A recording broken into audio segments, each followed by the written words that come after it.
Hello ಗೆಳೆಯರೆ, ತಮ್ಮೆಲ್ಲರಿಗೂ ಲಾ excellence IAS ಪ್ರಸ್ತುತಪಡಿಸುವ ಲಾ ಎಕ್ಸ್ ಎಕ್ಸ್ಪ್ಲೇನ್ ವಿಶೇಷ ಕಾರ್ಯಕ್ರಮಕ್ಕೆ ಸ್ವಾಗತ.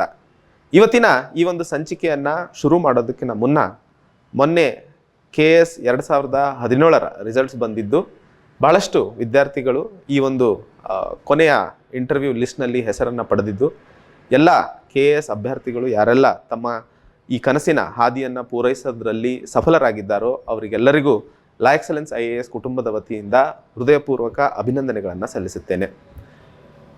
ಇನ್ನೊಂದು ಬಹುಮುಖ್ಯವಾದಂತಹ ಪಾಯಿಂಟ್, ಯಾರು ಈ ಪಟ್ಟಿಯಲ್ಲಿ ಹೆಸರನ್ನು ಕಾಣೋಕ್ಕೆ ಸಾಧ್ಯವಾಗಿಲ್ಲ ಅವರೆಲ್ಲರಿಗೂ ಒಂದು ರೀತಿಯ ನಿರಾಶೆ ಹಾಗೂ ಏನಕ್ಕೆ ಆಯಿತು ಅನ್ನುವಂತಹ ಪ್ರಶ್ನೆಗೆ ಉತ್ತರವನ್ನು ಹಿಡ್ಕೊಳ್ಳುವಂಥದ್ದು ಬಹುಮುಖ್ಯಕರವಾಗಿರುತ್ತದೆ. ಆ ಒಂದು ಸಂದರ್ಭದಲ್ಲಿ ಅಥವಾ ಇವತ್ತಿನ ಆ ಒಂದು ಸನ್ನಿವೇಶದಲ್ಲಿ ರೂಸ್ವೆಲ್ಟ್ ಅವರು ಹೇಳಿದಂತಹ ಒಂದು ಕೋಟ್ ಇದೆ, future belongs to those who believe in the beauty of their dreams ಅಂತ ಹೇಳಿ. ಅಂದರೆ ಒಬ್ಬ ವ್ಯಕ್ತಿಯ ಫ್ಯೂಚರ್ ಏನಿರುತ್ತಲ್ಲ ಅದು ಆ ವ್ಯಕ್ತಿಯ ಕನಸಿನ ಸೌಂದರ್ಯತೆಯನ್ನು ಅರ್ಥೈಸ್ಕೊಂಡು ಅದನ್ನು ನಂಬಿ ಅದರ ಮೇಲೆ ಕೆಲಸ ಮಾಡಿದಾಗ ಮಾತ್ರ ಸಾಧ್ಯವಾಗುತ್ತೆ ಅನ್ನುವಂಥದ್ದು. ಸೊ ಯಾರ್ದಾದ್ರೂ ಸಹ ಫ್ಯೂಚರ್ ಅನ್ನುವಂಥದ್ದು ಅವರು ತಮ್ಮ ಕನಸಿನ ಮೇಲೆ ಇಟ್ಟಿರುವಂತಹ ನಂಬಿಕೆಯ ಆಧಾರದ ಮೇಲೆ ಇರುವಂಥದ್ದು. ಸೊ ಆ ನಂಬಿಕೆ ಎಷ್ಟು ಗಟ್ಟಿ ಇರುತ್ತೋ ಅವರ ಫ್ಯೂಚರು ಅಷ್ಟೇ ಗಟ್ಟಿ ಆಗ್ತಾ ಹೋಗುತ್ತದೆ. ಸೊ ಯಾರೆಲ್ಲ ಯಾವುದೋ ಕಾರಣಾಂತರಗಳಿಂದ ಹಿಂದೆ ಉಳ್ಕೊಂಡಿದ್ದರೂ ಸಹ ಅವರು ನಿರಾಶೆ ಆಗದೆ ಮುಂಬರುವಂತಹ ಹೊಸ ಅವಕಾಶಗಳನ್ನು, ಹೊಸ ಒಂದು ಅಧ್ಯಾಯವನ್ನು ಶುರು ಮಾಡೋದಕ್ಕೆ ಇನ್ನೂ ಗಟ್ಟಿ ಆಗುವಂತಹ ಪ್ರಯತ್ನಗಳನ್ನು ಮಾಡಿ ಅಂತ ಹೇಳುತ್ತಾ ಇವತ್ತಿನ ಈ ಒಂದು ಸಂಚಿಕೆಯಲ್ಲಿ ಕಾಂಪಿಟಿಷನ್ ಕಮಿಷನ್ ಅಮೆಂಡ್ಮೆಂಟ್ ಬಿಲ್ 2022ರ ಬಗ್ಗೆ ಚರ್ಚೆ ಮಾಡೋಣ. ಏನಿದು ಕಾಂಪಿಟಿಷನ್ ಕಮಿಷನ್ ಅಮೆಂಡ್ಮೆಂಟ್ ಬಿಲ್? ಈ ಒಂದು ಕಾನೂನನ್ನು ಕಾಂಪಿಟಿಷನ್ ಕಮಿಷನ್ ಆಕ್ಟ್ 2002ರ ಬದಲಿಗೆ ತರ್ತಾ ಇರುವಂಥದ್ದು. ಸೊ ಮೊದಲನೇ ಹಂತದಲ್ಲಿ ಈ ರೀತಿಯ ಒಂದು ಕಾನೂನಿನ ಅವಶ್ಯಕತೆ ಏನಿದೆ? ನಮಗೆಲ್ಲ ಗೊತ್ತಿರೋ ಹಾಗೆ ಭಾರತ 1991ರಲ್ಲಿ LPG ರಿಫಾರ್ಮ್ಸಿಗೆ ಮುಂದಾಯಿತು. ಲಿಬರಲೈಸೇಷನ್, ಪ್ರೈವೇಟೈಸೇಷನ್ ಮತ್ತು ಗ್ಲೋಬಲೈಸೇಷನ್. ಸೊ ಭಾರತದ ಆರ್ಥಿಕ ವ್ಯವಸ್ಥೆ ಒಂದು ಹೊಸ ಬದಲಾವಣೆಯನ್ನು ಕಾಣುವಂತಹ ಯುಗ 1991ರಲ್ಲಿ ಶುರುವಾಗಿತ್ತು. ಅದಕ್ಕಿಂತ ಮುಂಚೆ ಇದ್ದಂತಹ ಕ್ಲೋಸ್ಡ್ ಎಕಾನಮಿಯಿಂದ ನಾವು ಓಪನ್ ಎಕಾನಮಿಯ ಕಡೆಗೆ ಬದಲಾದಂತಹ ಕಾರಣದಿಂದಾಗಿ ಇಡೀ ಪ್ರಪಂಚದ ಮಾರುಕಟ್ಟೆ ಒಂದು ಗ್ರಾಮವಾಗಿ ಬದಲಾಗಲು ಸಾಧ್ಯವಾಯಿತು. ಯಾಕಂದರೆ ಎಲ್ಲ ಮಾರುಕಟ್ಟೆಗಳು ಒಗ್ಗೂಡಿ ಕೆಲಸ ಮಾಡುವಂತಹ ಅವಕಾಶಗಳನ್ನು ಸೃಷ್ಟಿಸಿದ್ದೇ ಈ ಒಂದು ಲಿಬರಲೈಸೇಷನ್, ಪ್ರೈವೇಟೈಸೇಷನ್ ಮತ್ತು ಗ್ಲೋಬಲೈಸೇಷನ್. ಆ್ಯಂಡ್ ಯಾವಾಗಲೂ ನೆನ್ಪಿಟ್ಕೊಳ್ಳಿ, ಯಾವುದೇ ಪ್ರೈವೇಟೈಸೇಷನ್ ಆಗಿರಬಹುದು ಅಥವಾ ಕ್ಯಾಪಿಟಲಿಸಮ್ ಆಗಿರಬಹುದು, ಇದು ಯಾವಾಗಲೂ ಕೆಲಸ ಮಾಡುವಂಥದ್ದು ಪ್ರಾಫಿಟ್ ಆಧಾರದ ಮೇಲೆ. ಸೊ ಎಷ್ಟು ಜಾಸ್ತಿ ಪ್ರಾಫಿಟ್ ಇರುತ್ತೋ ಅಷ್ಟು ಸ್ಟ್ರಾಂಗ್ ಆಗಿ ಮಾರುಕಟ್ಟೆ ಬೆಳೆಯುತ್ತೆ ಆ್ಯಂಡ್ ವ್ಯಕ್ತಿಗಳು ಬೆಳೀತಾರೆ ಅನ್ನುವಂಥದ್ದು. ಸೊ ಆ ಒಂದು ಸಂದರ್ಭದಲ್ಲಿ ವ್ಯಕ್ತಿಗಳ ನಡುವೆ, ಇನ್ಸ್ಟಿಟ್ಯೂಷನ್ಸ್ಗಳ ನಡುವೆ, ಬಿಸ್ನೆಸಸ್ಗಳ ನಡುವೆ ಶುರುವಾಗುವಂಥದ್ದು ಸ್ಪರ್ಧೆ. ಆ್ಯಂಡ್ ಗೆಲ್ಲುವಂತಹ ಹಂಬಲ ಜನ ಹಾಗೂ ಮನುಷ್ಯನಲ್ಲಿ ಎಷ್ಟು ದೊಡ್ಡದಾಗಿರುತ್ತೆ ಹಾಗೂ ಎಷ್ಟು ಕ್ರೂರವಾಗಿರುತ್ತೆ ಅಂತಂದರೆ ಯಾವುದೇ ಒಂದು ಹಂತಕ್ಕೆ ಹೋಗೋದಕ್ಕೂ ತಯಾರಾಗ್ಬಿಡ್ತಾರೆ. ಸೊ ಮಾರುಕಟ್ಟೆಯಲ್ಲಿ ಇರುವಂತಹ ವಿವಿಧ ಪ್ಲೇಯರ್ಸ್ಗಳಿಗೆ ಈ ಒಂದು ಸ್ಪರ್ಧಾತ್ಮಕ ಏನು ಅವಕಾಶವನ್ನು ಸೃಷ್ಟಿಸಲಾಗಿದೆಯೋ ಅದನ್ನು ಎಥಿಕಲ್ ಆಗಿ, ಮಾರಲ್ ಆಗಿ, ಸರಿಯಾದ ಹಾದಿಯಲ್ಲಿ ನಡೆಯುವಂತಹ ವ್ಯವಸ್ಥೆ ಮತ್ತು ಒಂದು ಸಿಸ್ಟಮನ್ನು ಕ್ರಿಯೇಟ್ ಮಾಡುವಂತಹ ನಿಟ್ಟಿನಲ್ಲಿ ಒಂದು ಕಾನೂನನ್ನು ಲಾಗುಗೆ ತರುವ ಅವಶ್ಯಕತೆ ಇತ್ತು. ಆ ಒಂದು ವಿಷಯಕ್ಕೆ ಸಂಬಂಧಿಸಿದಂತೆ 2002ರಲ್ಲಿ ಭಾರತ ಸರ್ಕಾರ ಕಾಂಪಿಟಿಷನ್ ಕಮಿಷನ್ ಆಕ್ಟ್ ಅನ್ನು ಜಾರಿಗೆ ತಂತು. ಸೊ ದಟ್ ಮಾರುಕಟ್ಟೆಯಲ್ಲಿ ಇರುವಂತಹ ಎಲ್ಲ ವಿಭಿನ್ನ ಪ್ಲೇಯರ್ಸ್ಗಳಿಗೆ ಒಂದು ಚೌಕಟ್ಟನ್ನು ಹಾಕುವ ಅವಶ್ಯಕತೆ ಇದೆ. ಲೀಗಲ್ ಆಗಿ ಹಾಗೂ ಮಾರಲ್ ಆಗಿ ಎಲ್ಲರೂ ಸಹ ಕೆಲಸ ಮಾಡುವಂತಹ ನಿಟ್ಟಿನಲ್ಲಿ. ಈಗ ಬರೀ ಕಾನೂನು ತಂದ ಮೇಲೆ ಕೆಲಸ ಆಗಲ್ಲ, ಯಾಕಂದರೆ ಕಾನೂನನ್ನು ಲಾಗು ಮಾಡುವಂತಹ ಒಂದು ವ್ಯವಸ್ಥೆಯ ಅವಶ್ಯಕತೆಯೂ ಇರುತ್ತೆ. ಸೊ ಆ ಒಂದು ವಿಷಯಕ್ಕೆ ಸಂಬಂಧಿಸಿದಂತೆ ಈ ಕಾಂಪಿಟಿಷನ್ ಕಮಿಷನ್ ಆಕ್ಟ್ನ ಆಧಾರದ ಮೇಲೆ ಕಾಂಪಿಟಿಷನ್ ಕಮಿಷನ್ ಆಫ್ ಇಂಡಿಯಾ ಅನ್ನುವಂತಹ ಒಂದು ಸಂಸ್ಥೆಯ ರಚನೆ ಮಾಡಲಾಯಿತು. ಈ ಕಾಂಪಿಟಿಷನ್ ಕಮಿಷನ್ ಆಫ್ ಇಂಡಿಯಾ ಬಹುಮುಖ್ಯವಾಗಿ ಕಾಂಪಿಟಿಷನ್ ಕಮಿಷನ್ ಆಕ್ಟ್ 2002ರ ಇಂಪ್ಲಿಮೆಂಟೇಷನ್ಗೆ ಸಂಬಂಧಿಸಿದಂತೆ ಕೆಲಸವನ್ನು ಮಾಡುತ್ತದೆ. ಈ ಒಂದು ಕಾಂಪಿಟಿಷನ್ ಕಮಿಷನ್ ಆಫ್ ಇಂಡಿಯಾ ಒಂದು ಸ್ಟ್ಯಾಟ್ಯೂಟರಿ ಆರ್ಗನೈಸೇಷನ್ ಆಗಿರುತ್ತದೆ. ಸೊ ಇದ್ರ ಬಗ್ಗೆ ತಾವೇನಾದರೂ ಮಾಹಿತಿಯನ್ನು ತಿಳ್ಕೊಂಡಿದ್ದಂತಹ ಸಂದರ್ಭದಲ್ಲಿ ಸ್ಟ್ಯಾಟ್ಯೂಟರಿ ಆರ್ಗನೈಸೇಷನ್ನು ಮತ್ತು ನಾನ್ ಸ್ಟ್ಯಾಟ್ಯೂಟರಿ ಆರ್ಗನೈಸೇಷನ್, ಸ್ಟ್ಯಾಟ್ಯೂಟರಿ ಆರ್ಗನೈಸೇಷನ್ ಅಂತಂದ್ರೆ ಯಾವೆಲ್ಲ ಸಂಸ್ಥೆಗಳು ಪಾರ್ಲಿಮೆಂಟ್ನ ಆಕ್ಟ್ ಆಧಾರದ ಮೇಲೆ ಜಾರಿಗೆ ಬರ್ತಾವೋ ಅವುಗಳನ್ನ ನಾವು ಸ್ಟ್ಯಾಟ್ಯೂಟರಿ ಆರ್ಗನೈಸೇಷನ್ ಅಂತ ಕರಿತೀವಿ. ಈಗ ನಾನು ಈಗಾಗಲೇ ಹೇಳಿದೆ, ಕಾಂಪಿಟೇಷನ್ ಕಮಿಷನ್ ಆಕ್ಟ್ 2002ರ ಆಧಾರದ ಮೇಲೆ ಬಂದಿರುವಂಥದ್ದು competition commission of India. So ಆಕ್ಟ್ನ ಆಧಾರದ ಮೇಲೆ ಬಂದಿರುವಂತಹ ಕಾರಣಕ್ಕೆ ಇದೊಂದು ಸ್ಟ್ಯಾಟ್ಯೂಟರಿ ಆರ್ಗನೈಸೇಷನ್ ಆಗಿರುತ್ತದೆ. ಈ ರೀತಿಯ ಯಾವುದೇ ಒಂದು ಆಕ್ಟ್ನ ಆಧಾರದ ಮೇಲೆ ಇಲ್ಲದೇ ಇರುವಂತಹ ಸಂಸ್ಥೆಗಳು ಎಕ್ಸಿಕ್ಯೂಟಿವ್ ಆರ್ಡರ್ ಮೇಲೆ ಏನಾದರೂ ಜಾರಿಗೆ ಬಂದಂತಹ ಸಂದರ್ಭದಲ್ಲಿ ಅದನ್ನ ನಾವು ನಾನ್ ಸ್ಟ್ಯಾಟ್ಯೂಟರಿ ಆರ್ಗನೈಸೇಷನ್ ಅಂತ ಕರಿತೀವಿ. ಸೊ ಈಗಾಗಲೇ ಗೊತ್ತಾದ ಹಾಗೆ competition commission of India competition commission act 2002ರ ಆಧಾರದ ಮೇಲೆ ಜಾರಿಗೆ ಬಂದಿದ್ದು, ಇದು ಮಿನಿಸ್ಟ್ರಿ ಆಫ್ ಕಾರ್ಪೊರೇಟ್ ಅಫೇರ್ಸ್ನ ಅಡಿಯಲ್ಲಿ ಕೆಲಸ ಮಾಡುತ್ತದೆ. ಬಹಳ ಮುಖ್ಯವಾಗಿರುವಂಥದ್ದು, ಎಕ್ಸಾಮಿನೇಷನ್ಸ್ನಲ್ಲಿ ನೇರವಾಗಿ ಈ ರೀತಿಯ ಪ್ರಶ್ನೆಗಳು ಕೇಳಬಹುದು. ಕಾಂಪಿಟೇಷನ್ ಕಮಿಷನ್ ಆಫ್ ಇಂಡಿಯಾ ಯಾವ ಒಂದು ಮಿನಿಸ್ಟ್ರಿಯ ಕೆಳಗಡೆ ಕೆಲಸ ಮಾಡುತ್ತದೆ ಅನ್ನುವಂಥದ್ದು. ಸೊ ಮಿನಿಸ್ಟ್ರಿ ಆಫ್ ಕಾರ್ಪೊರೇಟ್ ಅಫೇರ್ಸ್ನ ಕೆಳಗಡೆ ಕೆಲಸ ಮಾಡುವಂಥದ್ದು. ಸೊ 2002ರಲ್ಲಿ ಶುರುವಾದಂತಹ ಈ ಸಂಸ್ಥೆ ಈ ಒಂದು ಕಾನೂನಿನ ಆಧಾರದ ಮೇಲೆ ದೇಶದಲ್ಲಿ ಆಗ್ತಾ ಇದ್ದಂತಹ ವ್ಯಾಪಾರಗಳಲ್ಲಿ ಒಂದು ಸ್ಪರ್ಧಾತ್ಮಕ ವ್ಯವಸ್ಥೆಯನ್ನ ಯಾವುದು ಮಾರಲ್ ಆಗಿರುತ್ತೋ, ಯಾವುದು ಎಥಿಕಲ್ ಆಗಿರುತ್ತೋ ಅದನ್ನ ಮೇಂಟೈನ್ ಮಾಡುವಂಥದ್ದು ಇದರ ಮೂಲ ಉದ್ದೇಶವಾಗಿತ್ತು. ಆದರೆ 2002ರಿಂದ 2022ರ ನಡುವೆ ಬಹಳಷ್ಟು ಬದಲಾವಣೆಗಳಾಗಿದ್ದಾವೆ. ಉದಾಹರಣೆಗೆ ನಾವು ಇವತ್ತಿನ ಸಂದರ್ಭದಲ್ಲಿ ಒಂದು ಡಿಜಿಟಲ್ ರೆವಲ್ಯೂಷನ್ ಅನ್ನ ಕಾಣ್ತಾ ಇದ್ದೀವಿ. ಬ್ಲಾಕ್ ಚೈನ್ ಟೆಕ್ನಾಲಜಿಯನ್ನ ಓದ್ತಾ ಇದ್ದೀವಿ. ಆರ್ಟಿಫಿಷಿಯಲ್ ಇಂಟೆಲಿಜೆನ್ಸ್ ಮನುಷ್ಯನ ಜೀವನದಲ್ಲಿ ಮಾಡ್ತಾ ಇರುವಂತಹ ಅಭೂತಪೂರ್ವವಾದಂತಹ ಬದಲಾವಣೆಗಳ ಬಗ್ಗೆ ನಾವು ಚರ್ಚೆ ಮಾಡ್ತಾ ಇದ್ದೀವಿ. ಹಾಗೂ ಇವತ್ತು ಎಲ್ಲರಿಗೂ ಇಂಟರ್ನೆಟ್ ಮತ್ತು ಡೇಟಾ ಬಹಳ ಸುಲಭವಾಗಿ ಸಿಗ್ತಾ ಇರುವಂಥದ್ದು. ಈಗಾಗಲೇ ತಮಗೆ ಗೊತ್ತಿದ್ದ ಹಾಗಿದ್ರೆ ಸೆಪ್ಟೆಂಬರ್ ತಿಂಗಳಲ್ಲಿ ಭಾರತವೂ ಸಹ 5G ಟೆಕ್ನಾಲಜಿಯ ಕಡೆಗೆ ಬದಲಾಗ್ತಾ ಇರುವಂತಹ ಬದಲಾವಣೆಗಳನ್ನು ನೋಡ್ತಾ ಇದ್ದೀವಿ. ಇದೆಲ್ಲವೂ ಒಂದು ಡಿಜಿಟಲ್ ಯುಗದ ಒಂದು ಹೊಸ ಅಧ್ಯಾಯವನ್ನು ಶುರು ಮಾಡಿದ್ದಾರೆ. ಡಿಜಿಟಲ್ ಯುಗ ಬದಲಾದಂತಹ ಕಾರಣಕ್ಕೆ ಮಾರುಕಟ್ಟೆಯಲ್ಲೂ ಸಹ ಟ್ರೆಡಿಷನಲ್ ಆಗಿ ನಡೀತಾ ಇದ್ದಂತಹ ಬಿಸ್ನೆಸ್ಗಳು ಇವತ್ತು ಒಂದು ಹೊಸ ಇಂಡಸ್ಟ್ರಿಯನ್ನೇ ಹೊರ ಹಾಕ್ತಾ ಇರುವಂಥದ್ದು.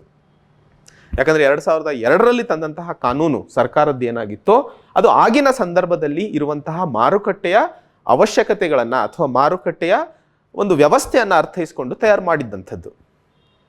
ಕಳೆದ 10 ವರ್ಷದಲ್ಲಿ ಅಥವಾ 12 ವರ್ಷದಲ್ಲಿ ಆದಂತಹ ಬದಲಾವಣೆಗಳು ಏನಿದಾವೋ ಅವುಗಳನ್ನ ಪರಿಗಣನೆಗೆ ತಗೊಂಡು ಒಂದು ಹೊಸ ಕಾನೂನನ್ನು ತರುವ ಅವಶ್ಯಕತೆ ಇದೆ ಅನ್ನುವಂತಹ ವಿಷಯಕ್ಕೆ ಸಂಬಂಧಿಸಿದಂತೆ ಚರ್ಚೆ ಬಹಳ ದಿನದಿಂದಲೇ ನಡೀತಾ ಇತ್ತು. ಆ ಒಂದು ಕಾರಣಕ್ಕೆ 2022ರಲ್ಲಿ ಭಾರತ ಸರ್ಕಾರ ಕಾಂಪಿಟೇಷನ್ ಕಮಿಷನ್ ಅಮೆಂಡ್ಮೆಂಟ್ ಬಿಲ್ ಅನ್ನ ಜಾರಿಗೆ ತರೋದ್ರಲ್ಲಿ ಸಫಲರಾಗಿರುವಂಥದ್ದು. ಒಟ್ಟಾರೆ ಏನು ಬದಲಾವಣೆಗಳನ್ನ ಈ ಒಂದು ಕಾಂಪಿಟೇಷನ್ ಕಮಿಷನ್ ಅಮೆಂಡ್ಮೆಂಟ್ ಬಿಲ್ 2022ರಲ್ಲಿ ತರಲಾಗಿದೆ. 2 ಮುಖ್ಯವಾದಂತಹ ಬದಲಾವಣೆಗಳು ಇಲ್ಲಿ ಮಾತಾಡಬೇಕು ಅಂತಂದ್ರೆ, ಮೊದಲನೇ ಹಂತದಲ್ಲಿ ಏನು ಮರ್ಜರ್ಗಳು, ಅಮಾಲ್ಗಮೇಷನ್ ಹಾಗೂ ಅಕ್ವಿಸಿಷನ್ಗಳು ಆಗ್ತಾವೋ ಅವುಗಳಲ್ಲಿ ಆಗ್ತಾ ಇರುವಂತಹ ವ್ಯವಸ್ಥೆ, ಅದರಲ್ಲಿ ಆಗ್ತಾ ಇರುವಂತಹ ಅರೇಂಜ್ಮೆಂಟ್, ಇವುಗಳ ಮೇಲೆ ಹೊಸ ರೆಗ್ಯುಲೇಷನ್ ಅನ್ನು ತರಲಾಗಿದೆ. ಉದಾಹರಣೆಗೆ ಮುಂಚಿತವಾಗಿ ಮೊದಲನೇ ಹಂತದಲ್ಲಿ ಮರ್ಜರ್, ಅಮಾಲ್ಗಮೇಷನ್ ಮತ್ತು ಅಕ್ವಿಸಿಷನ್ ಅಂದ್ರೆ ಏನು ಅಂತ ನೋಡೋಣ. ಅಕ್ವಿಸಿಷನ್ ಅಂತಂದ್ರೆ ಯಾವುದಾದ್ರೂ ಒಂದು ದೊಡ್ಡ ಕಂಪನಿ ಸಣ್ಣ ಕಂಪನಿಯನ್ನ ಖರೀದಿ ಮಾಡಿಕೊಂಡಂತಹ ಸಂದರ್ಭದಲ್ಲಿ ಆ ಕಂಪನಿಗಳ ನಡುವೆ ಆಗುವಂಥದ್ದು ಅಕ್ವಿಸಿಷನ್. ಮರ್ಜರ್ ಅಂತಂದ್ರೆ 2 ಕಂಪನಿಗಳು ಒಂದಾಗಿ ಒಂದು ಹೊಸ ಕಂಪನಿಯನ್ನ ಸೃಷ್ಟಿ ಮಾಡುವಂಥದ್ದು, ಅಥವಾ 2 ಕಂಪನಿಗಳು ಒಂದಾಗಿ ಒಂದೇ ಕಂಪನಿ ನಡೆಸುವಂಥದ್ದನ್ನ ಮರ್ಜರ್ ಅಂತ ಕರಿತೀವಿ. ಅಕ್ವಿಸಿಷನ್ ಅಲ್ಲಿ ದೊಡ್ಡ ಕಂಪನಿ ಸಣ್ಣ ಕಂಪನಿಯನ್ನ ಖರೀದಿ ಮಾಡುತ್ತೆ. ಹಾಗೆ ಮೂರನೇದು ಅಮಾಲ್ಗಮೇಷನ್. ಅಮಾಲ್ಗಮೇಷನ್ ಅಲ್ಲಿ ಯಾರು ಖರೀದಿ ಮಾಡ್ತಾ ಇದ್ದಾರೋ ಮಾರುವ ಕಂಪನಿಗೆ ಇಷ್ಟ ಇದ್ರೂ ಸರಿ, ಇಷ್ಟ ಇಲ್ಲದೇ ಇದ್ರೂ ಸರಿ, ಅವರು ಅದನ್ನ ಖರೀದಿ ಮಾಡುವಂಥದ್ದನ್ನ ಅಮಾಲ್ಗಮೇಷನ್ ಅಂತ ಕರಿತೀವಿ. ಸೊ ಭಾರತದಲ್ಲಿ ಈ ಮರ್ಜರ್, ಅಮಾಲ್ಗಮೇಷನ್ ಮತ್ತು ಅಕ್ವಿಸಿಷನ್ ಏನು ಕಂಪನಿಗಳ ನಡುವೆ ನಡೆಯುತ್ತೋ ಆ ವಿಷಯವನ್ನ ಅಥವಾ ಆ ಮಾಹಿತಿಯನ್ನ ಕಾಂಪಿಟೇಷನ್ ಕಮಿಷನ್ ಆಫ್ ಇಂಡಿಯಾಗೆ ಕೊಡಲೇಬೇಕಾಗಿತ್ತು. ಆದರೆ ಅದಕ್ಕೆ ಒಂದು ಟರ್ನ್ ಓವರ್, ಎಷ್ಟು ಅಸೆಟ್ ಇದೆ ಆ ಕಂಪನಿದು ಹಾಗೂ ಎಷ್ಟು ಟರ್ನ್ ಓವರ್ ಇದೆ ಅನ್ನುವಂಥದ್ದು. ಅಸೆಟ್ ಅಂತಂದ್ರೇನು, ಆ ಕಂಪನಿ ಹತ್ರ ಇರುವಂತಹ ಏನು ಪ್ರಾಪರ್ಟೀಸ್ಗಳಿದಾವೋ, ಏನು ವ್ಯವಹಾರ ಇದೆಯೋ ಅದನ್ನ ಅಸೆಟ್ ಅಂತ ಕರಿತೀವಿ. ಟರ್ನ್ ಓವರ್ ಅಂದ್ರೆ ಆ ವರ್ಷಕ್ಕೆ ಮಾಡಿರುವಂತಹ ಆದಾಯ. ಸೊ ಈ ಅಸೆಟ್ ಮತ್ತು ಟರ್ನ್ಓವರ್ನ ಆದಾಯದ ಮೇಲೆ, ಸೊ 1,000 ಕೋಟಿ ಅಸೆಟ್ ಹಾಗೂ 2,000 ಕೋಟಿ ಟರ್ನ್ಓವರ್ ಇದ್ದಂತಹ ಸಂದರ್ಭದಲ್ಲಿ ಯಾವುದೇ 2 ಕಂಪನಿಗಳು ಮರ್ಜರ್, ಅಕ್ವಿಸಿಷನ್ ಮತ್ತು ಅಮಲ್ಗಮೇಷನ್ ಆದಂತಹ ಸಂದರ್ಭದಲ್ಲಿ ಇವರೆಲ್ಲರೂ ಕಾಂಪಿಟಿಷನ್ ಕಮಿಷನ್ ಆಫ್ ಇಂಡಿಯಾಗೆ ಮಾಹಿತಿಯನ್ನ ಕೊಡಬೇಕಾಗಿರುತ್ತದೆ. ಈ ಕಾಂಪಿಟಿಷನ್ ಕಮಿಷನ್ ಆಫ್ ಇಂಡಿಯಾ ಕೊಡುವಂತಹ ಪರ್ಮಿಷನ್ ಆಧಾರದ ಮೇಲೆ ಅಥವಾ 150 ದಿನಗಳ ಒಳಗೆ ಪರ್ಮಿಷನ್ ಕೊಡದೇ ಇದ್ದಂತಹ ಸಂದರ್ಭದಲ್ಲಿ ಅವರು ಈ ಮರ್ಜರ್, ಅಮಾಲ್ಗಮೇಷನ್ ಮತ್ತು ಅಕ್ವಿಸಿಷನ್ ಇಂದ ಮುಂದೆ ಕೆಲಸ ಮಾಡ್ಕೊಂಡು ಹೋಗಬಹುದು. ಯಾಕಂದ್ರೆ ಈ ರೀತಿಯ ಯಾವುದೇ ಒಂದು ಅರೇಂಜ್ಮೆಂಟ್ ಆದಂತಹ ಸಂದರ್ಭದಲ್ಲಿ ಅದರಿಂದ ಮಾರುಕಟ್ಟೆಯ ಮೇಲೆ ಆಗುವಂತಹ ಪರಿಣಾಮಗಳ ಬಗ್ಗೆ ಆಲೋಚನೆ ಕಾಂಪಿಟಿಷನ್ ಕಮಿಷನ್ ಆಫ್ ಇಂಡಿಯಾ ಮಾಡುತ್ತೆ.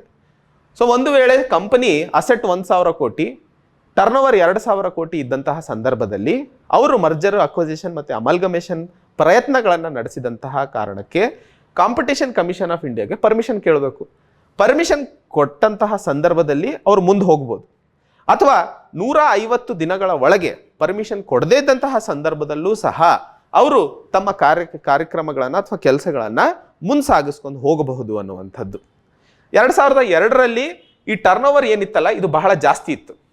ಆ್ಯಂಡ್ ಈ 150 ದಿನಗಳ ಗಡಿ ಏನಿದೆ ಅಲ್ಲ ಇದು 220 ದಿನಗಳಿದ್ವು. ಸೊ ಬಹುಮುಖ್ಯವಾದಂತಹ ಬದಲಾವಣೆ ಈ ಒಂದು ಪ್ರಾವಿಷನ್ ಇಂದ ಆಗಿರುವಂಥದ್ದು. ಮೊದಲನೇದು, ಇನ್ಮೇಲೆ ಆಲ್ ಕಂಪನೀಸ್, ಎಲ್ಲ ಕಂಪನಿಗಳು ಸಹ ಈ ಒಂದು ಕಾನೂನಿನ ಅಡಿಯಲ್ಲಿ ಬರುವಂತಹ ವ್ಯವಸ್ಥೆಯನ್ನ ಮಾಡಲು ಪ್ರಯತ್ನಿಸಿರುವಂಥದ್ದು.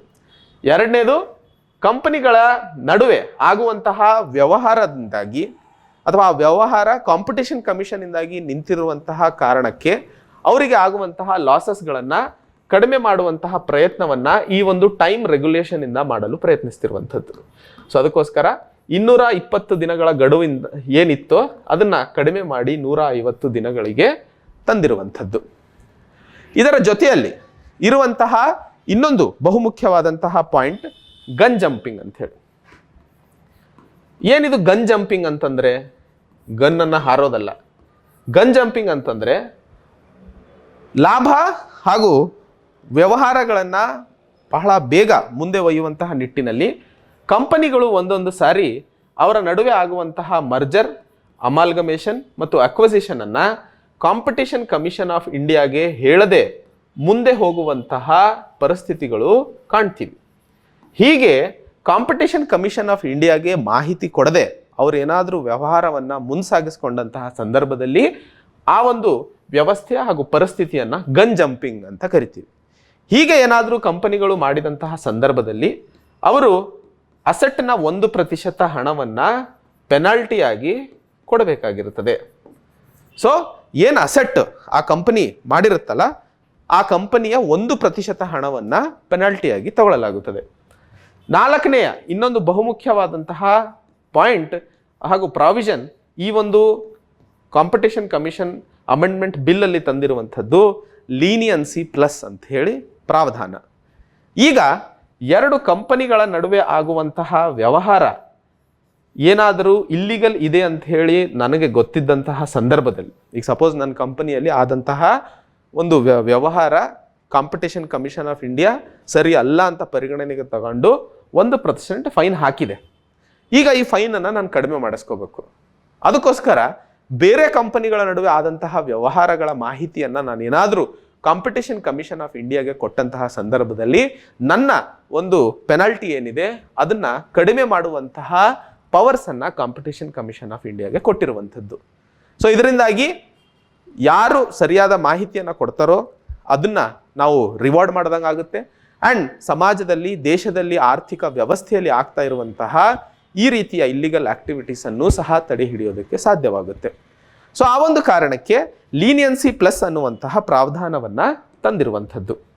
ಸೊ ಹೀಗೆ ಕಾಂಪಿಟಿಷನ್ ಕಮಿಷನ್ ಅಮೆಂಡ್ಮೆಂಟ್ ಬಿಲ್ 2022 ಬಹುಮುಖ್ಯವಾಗಿ ದೇಶದ ಆರ್ಥಿಕ ವ್ಯವಸ್ಥೆಯಲ್ಲಿ, ಅದರಲ್ಲೂ ಭಾರತದ ಬಗ್ಗೆ ಮಾತಾಡಿದಂತಹ ಸಂದರ್ಭದಲ್ಲಿ ನಮ್ಮ ರಾಷ್ಟ್ರ ಸರ್ವಿಸ್ ಪ್ರಧಾನ ರಾಷ್ಟ್ರವಾಗಿ ನಮ್ಮ ಆರ್ಥಿಕ ಚಟುವಟಿಕೆಗಳು ಈ ಸರ್ವಿಸ್ ಸೆಕ್ಟರ್ ಮೇಲೆ ಬಹಳ ಡಿಪೆಂಡ್ ಆಗಿದ್ದಾವೆ. ಆ್ಯಂಡ್ ಪ್ರಪಂಚದಲ್ಲಿ ಹಾಗೂ ದೇಶದಲ್ಲಿ ಆಗ್ತಾ ಇರುವಂತಹ ಡಿಜಿಟಲ್ ಯುಗದ ಬದಲಾವಣೆ ಬಹಳ ದೊಡ್ಡದಾಗಿ ಹಾಗೂ ಗಟ್ಟಿಯಾಗಿ ಆಗ್ತಾ ಇರುವಂತಹ ಸಂದರ್ಭದಲ್ಲಿ ದೇಶದ ಕಾನೂನು ಸಹ ಅದರ ಅನುಗುಣವಾಗಿ ಬದಲಾದಂತಹ ಸಂದರ್ಭದಲ್ಲಿ ಮಾತ್ರ ನಮ್ಮ ಆರ್ಥಿಕ ವ್ಯವಸ್ಥೆಯನ್ನ ಸ್ಟೇಬಲ್ ಆಗಿ ಸರಿಯಾಗಿ ನಡೆಸಲು ಸಾಧ್ಯವಾಗುತ್ತದೆ. ಸೊ ಆ ಒಂದು ನಿಟ್ಟಿನಲ್ಲಿ ಸರ್ಕಾರ ತಂದಿರುವಂತಹ ಈ ಒಂದು ಬದಲಾವಣೆ ಒಂದು ಹೊಸ ಅಧ್ಯಾಯವನ್ನ ಸಮಾಜದಲ್ಲಿ ಹಾಗೂ ಮಾರುಕಟ್ಟೆಯಲ್ಲಿ ಇರುವಂತಹ ಇಲ್ಲಿಗಲ್ ಮತ್ತು ಬೇರೆ ಸಣ್ಣ ಕಂಪನಿಗಳನ್ನ ತುಳಿದು ಹಾಕುವಂತಹ ಪ್ರಯತ್ನಗಳು ನಡೆಸುವಂತಹ ಕಂಪನಿಗಳನ್ನ ನಿರ್ಬಂಧನೆ ಹಾಕುವಂತಹ ನಿಟ್ಟಿನಲ್ಲಿ ಒಂದು ಅಭೂತಪೂರ್ವವಾದಂತಹ ಕಾನೂನು ಇದಾಗಿರುತ್ತದೆ. ಸೊ ಈ ಒಂದು ವಿಷಯಕ್ಕೆ ಸಂಬಂಧಿಸಿದಂತೆ ಕಾಂಪಿಟೇಷನ್ ಕಮಿಷನ್ ಅಮೆಂಡ್ಮೆಂಟ್ ಬಿಲ್ನ ಮಾದರಿ ಕ್ವಶನ್ಸ್ಗಳಾಗಿರಬಹುದು ಅಥವಾ ಎಕ್ಸಾಮಿನೇಷನಲ್ಲಿ ಬಂದಂತಹ ಸಂದರ್ಭದಲ್ಲಿ ನೀವು ಈ ಮಾಹಿತಿಯಿಂದ ಚೆನ್ನಾಗಿ ಬರಿಬಹುದು ಅಂತ ಅಂದುಕೊಳ್ತಾ ಈ ಒಂದು ಕಾರ್ಯಕ್ರಮವನ್ನು ಇಲ್ಲಿಗೆ ಮುಗಿಸ್ತೇನೆ. ತಮಗೇನಾದರೂ ಡೌಟ್ ಇದ್ದಂತಹ ಸಂದರ್ಭದಲ್ಲಿ ದಯವಿಟ್ಟು ಕಮೆಂಟ್ ಸೆಕ್ಷನಲ್ಲಿ ಹಾಕಿ. ಆ್ಯಂಡ್ ಯಾವುದಾದ್ರೂ ಒಂದು ಟಾಪಿಕ್ನ ಮೇಲೆ ತಮಗೇನಾದರೂ ನಾನು ಕ್ಲಾಸ್ ಮಾಡಬೇಕು ಅಂತ ಅನಿಸಿದ್ದಲ್ಲಿ ಆ ಒಂದು ವಿಷಯವನ್ನು ಸಹ ತಾವು ಕಮೆಂಟ್ ಮಾಡಿ ಅಂತ ಹೇಳ್ತಾ ಈ ಒಂದು ಸಂಚಿಕೆಯನ್ನು ಇಲ್ಲಿಗೆ ಮುಗಿಸ್ತೇನೆ. ಮತ್ತೆ ಹೊಸ ಸಂಚಿಕೆಯೊಂದಿಗೆ ಭೇಟಿಯಾಗೋಣ. ಅಲ್ಲಿಯವರೆಗೆ ಜೈ ಹಿಂದ್, ಜೈ ಕರ್ನಾಟಕ.